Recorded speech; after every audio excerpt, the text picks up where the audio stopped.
পাকিস্তানের সীমান্ত এলাকায় বিমান হামলায় অন্তত ২৩ জন বেসামরিক লোক নিহত হয়েছেন বলে এএফপির এক প্রতিবেদনে বলা হয়েছে। দেশটির পুলিশ ও নিরাপত্তা সূত্র জানিয়েছে, সোমবার আফগান সীমান্ত ঘেঁষা দুর্গম খাইবার পাখতুনখোয়া প্রদেশে বিমান হামলায় অন্তত ২৩ জন বেসামরিক নাগরিক নিহত হয়েছেন। বর্তমানে এ এলাকায় জঙ্গি তৎপরতা বেড়ে যাওয়ায় উত্তেজনা বাড়ছে।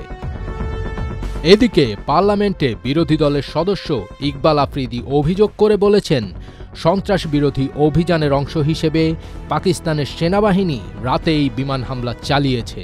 তবে পাকিস্তান সরকার বা সেনাবাহিনীর পক্ষ থেকে এখনও কোনো আনুষ্ঠানিক বিবৃতি দেয়া হয়নি। আফ্রিদি এএফপিকে আরও বলেন, নিরাপত্তা বাহিনীর বিমানই গোলাবর্ষণ করেছে। তাদের গোলাবর্ষণেই ২৩ জন নিরীহ লোক নিহত হয়েছেন। তিরাহ শহরে অবস্থানরত এক সিনিয়র পুলিশ কর্মকর্তা এএফপিকে জানান, নিহতদের মধ্যে ৭ জন নারী ও ৪ জন শিশুও রয়েছে। তিনি নাম প্রকাশ না করার শর্তে বলেন, যুদ্ধবিমান ৪টি বাড়ি সম্পূর্ণ ধ্বংস করে দিয়েছে।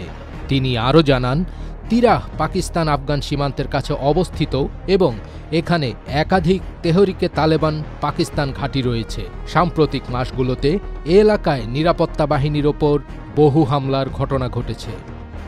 অন্যদিকে খাইবার পাখতুনখোয়া পুলিশ জানায়, জানুয়ারি থেকে আগস্ট পর্যন্ত প্রদেশটিতে মোট ৬০৫টি সন্ত্রাসী হামলা সংঘটিত হয়েছে।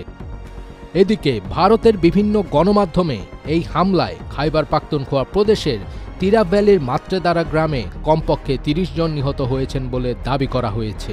পাকিস্তান বিমান বাহিনী এই বোমা হামলা চালিয়েছে বলে ভারতের গণমাধ্যমে প্রচার করা হচ্ছে। এনডিটিভির প্রতিবেদনে বলা হয়েছে, নিহতদের মধ্যে নারী ও শিশুও রয়েছে। স্থানীয় সময় রবিবার দিবাগত রাত প্রায় ২টার দিকে এ হামলা চালানো হয়।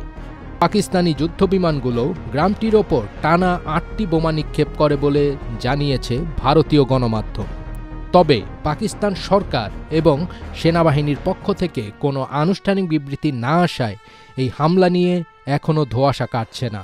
এই হামলা কারা চালিয়েছে কিংবা কী কারণে চালিয়েছে সে বিষয়ে এখনও নিশ্চিত করে কিছু বলা যাচ্ছে না।